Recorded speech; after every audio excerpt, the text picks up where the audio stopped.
Hello out there in Videoland, it's me again, the Lazy Video Gamer, and as you know, and you can see in the back, I'm a huge fan of the Sega Mega CD, especially for Tom Cadali. But I'm too lazy to talk about this game. Instead, I show you this. I'm just a lazy video gamer, even too lazy to change the wrong dramatics in the disclaimer.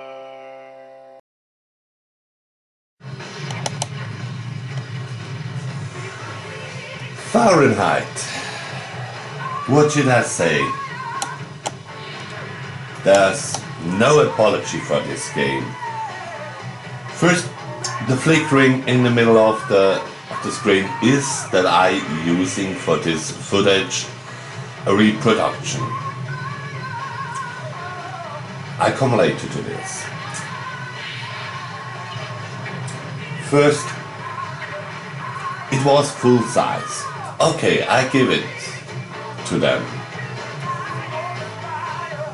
But the gameplay is boring.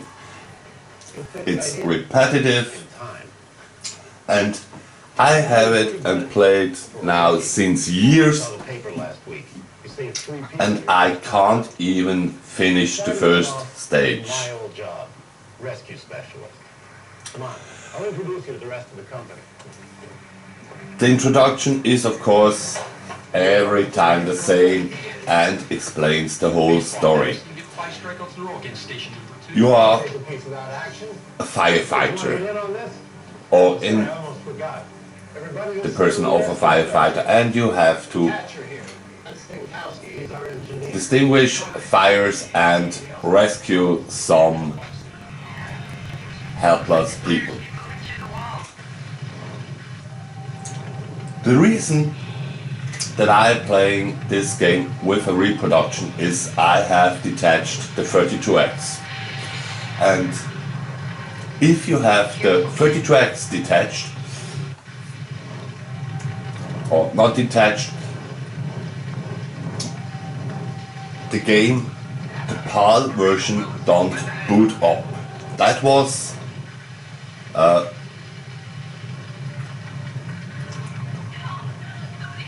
trouble of the program code, because in the States this game comes, of course, in a big box with Fahrenheit for the Mega CD and Fahrenheit for the Mega CD 32X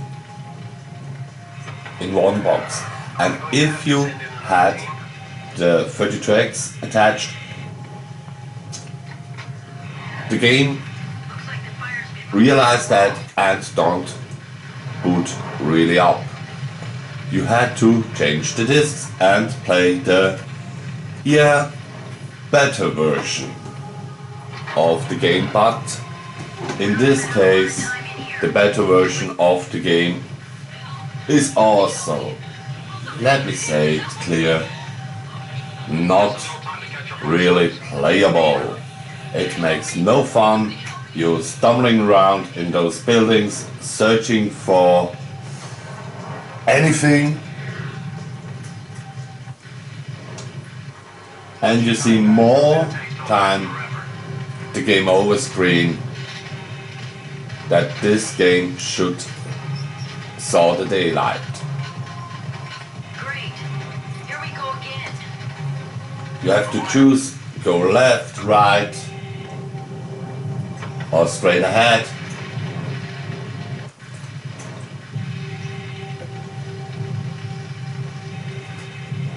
And searching for some surviving people.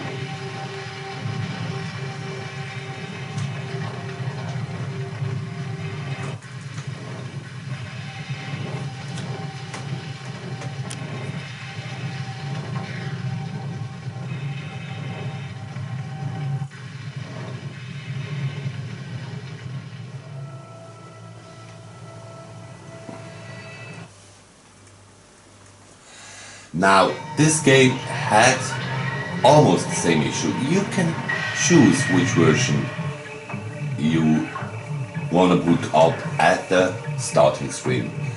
This is Surgical Strike from Stargate Pictures. It runs under the label of Digital Pictures, was designed by James Riley,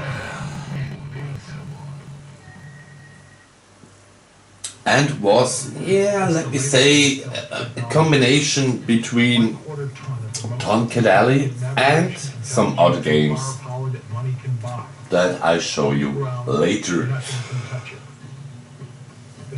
You driving such a hoverboard or hover mech and can shoot missiles and machine guns.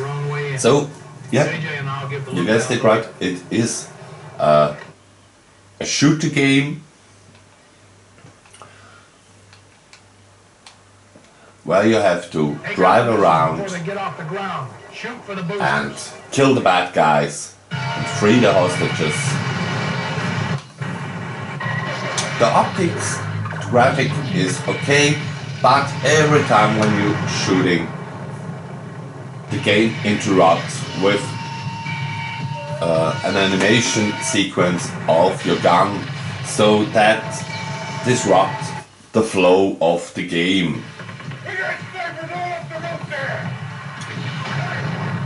But for a certain time it makes some fun.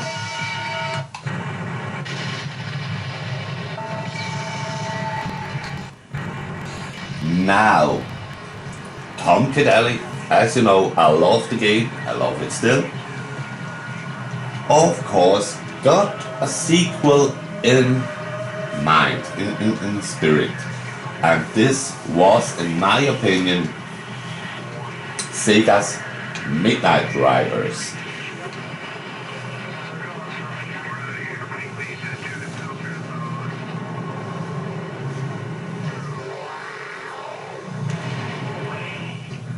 Also, as you saw, filmed from Stargate Productions, so the engine of this game was kind of the same like in Tom Caddelli or in Surgical Strike. The story is very cheesy. The acting is, even cheesier. Tom Caddelli was okay with the acting and had some fun. This game was very cheesy. The sound effects from the shooting, a little bit laughable, but it goes okay.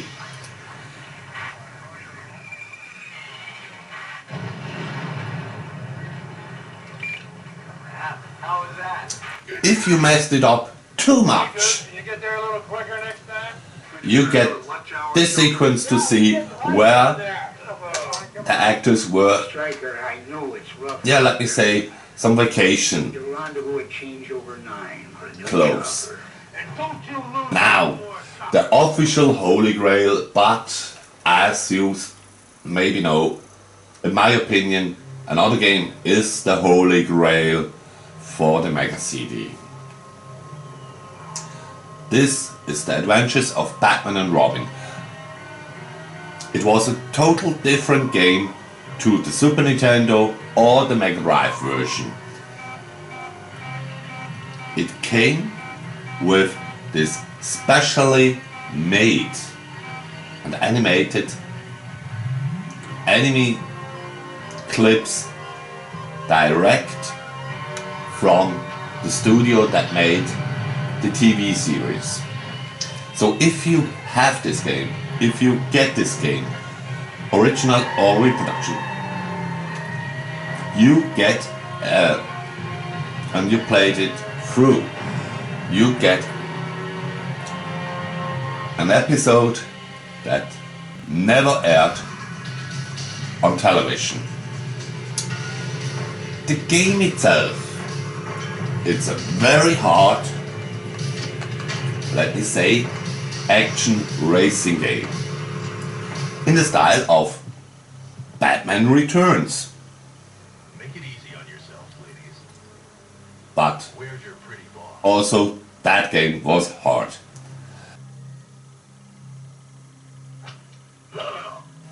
And that was it. That were all PAL releases that existed. Except for, ta-da! Stargate Pictures produced, but not released. 2 games. This is Star Strike, a full motion video shooter in the style of Midnight Riders and Surgical Strike. It has the same style of start screen and the same style of shooting cursor.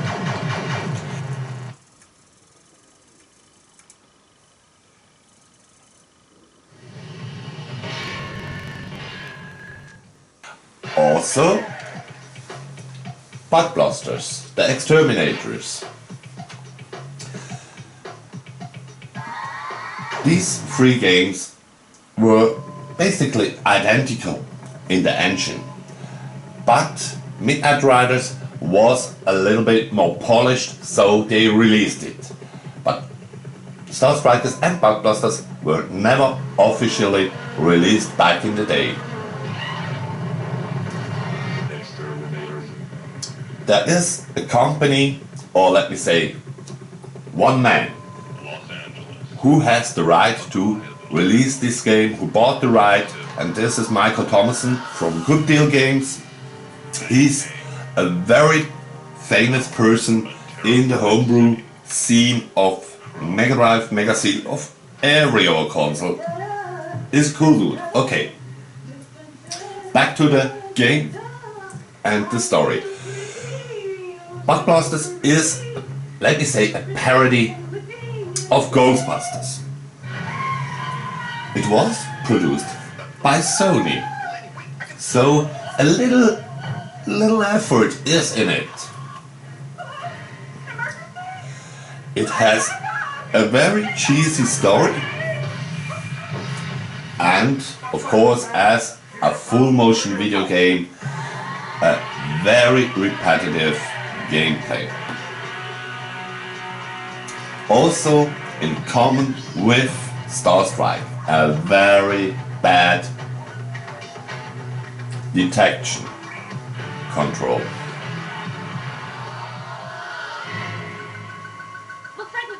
It wasn't that you have a certain amount of bullets you can fire up the hell what you want. You only had to hit the opponent. Doesn't matter how much bullets you need. In my opinion, Bug Blasters is quite funny to play and quite funny to see. It is so cheesy and has this slapstick humor that for me it makes fun. Don't be afraid to step in your tub again, man. Your bathroom is free of bugs. What bathroom?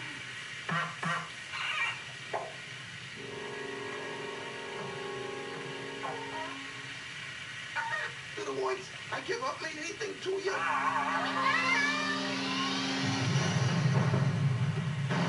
We interrupt this program to bring you this special report. To the story, it's basically simple. The bugs are taking over the city and you have to terminate them.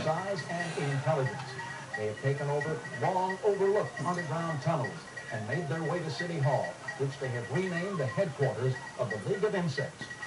There are certain events in the game you have to pass, you have to succeed to run on in the story.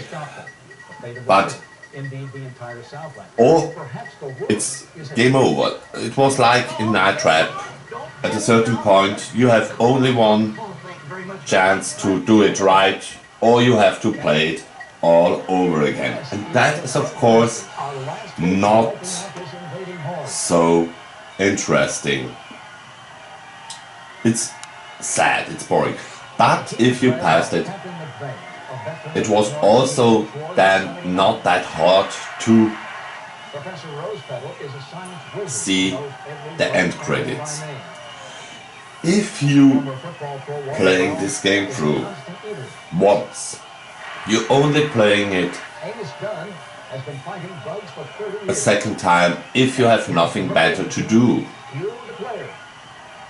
or no better games to play, because if you saw the end credits, you done it. So the replay value is practically non-existing.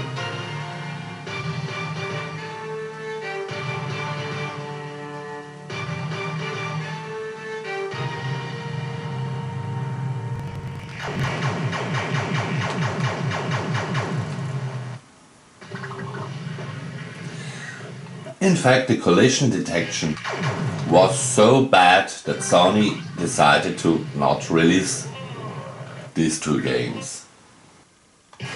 Oh, nowadays, of course, you can play this game through emulation, or you be a lucky person who has an original. Because, as I said, Michael Thomason from Good Deal Games released these games. And that's funny. The original games look not that polished like nowadays also available reproductions. There are only US copies out there, except for 5 PAL releases. 5 discs of PAL releases existing and being in the hand of lucky collectors. Every version that you can play on the PAL system, or you find nowadays on the PAL system, are reproductions. But it's a cool way and fun way to play these games if you are in the Mega CD universe.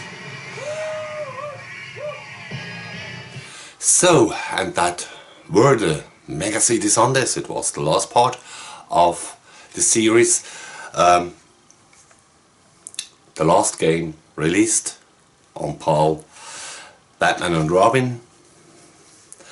And here also I got a little funny item. It's a reproduction of Backblasters. But I'm also having an artwork copied and printed out from the original of the game. Why? To put it in the shelf, of course. And I mentioned it, and it's very funny. I showed to try that you can see it. This is the reproduction. It looks quite nice. It is printed on the disc, in this case to the middle, and of course it's a CDR, so the Mega CD don't have a copy protection. So practically if you go out in the wild of the internet and ROM downloading files or sites, you probably find Mega CD games. You can download it, copy it to a CD, and they will run. And here is the original US version. I don't, as I mentioned, have the PAL version, and you can't see it. But if you go here with the finger on it, it's a printed label, it's a sticker, it's That's the original, and that is what I think is very funny, that the original that Good Deal Games put out looks not that polished like the reproduction, but that's the way it is. There were 95 titles in total with Bug Blasters and Star Strikes. The library will have a number of 97 games in the PAL territory. In total there were 210, 217 Mega CD games. In Japan they had some exclusives.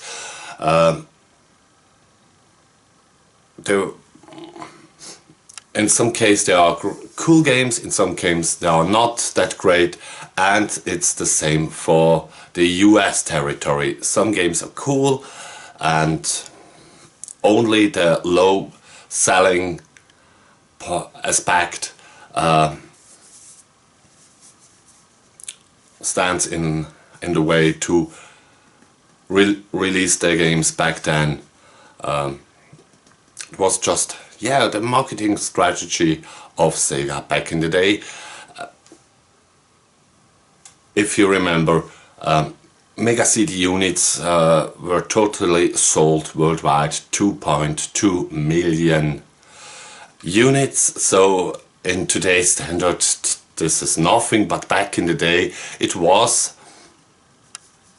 not nothing, but it was a small number. It was expensive, the Mega CD. The CD technology was new, was almost brand new, and yeah, the price was very high for this technical advance, and in most cases, in most games, only the sound were bad. So, thank you for watching. Have a fantastic rest of Sunday, a fantastic week, and don't forget, the game is never over. I'm just a lazy video gamer, even too lazy to make a new intro. LVG. The smell of victory is in the air. The Bug Blasters have defeated General Grub's first line of defense, the stink bugs. Right now, Grub and his league of insects must be sensing defeat. They won't stop us. I want to crush all humans the way they crushed us for years. I want them to scream. I want them to bleed. I want them to say, Mommy. Any questions? Yes, El Rocho. Do you think a boy and a girl should kiss on a first date?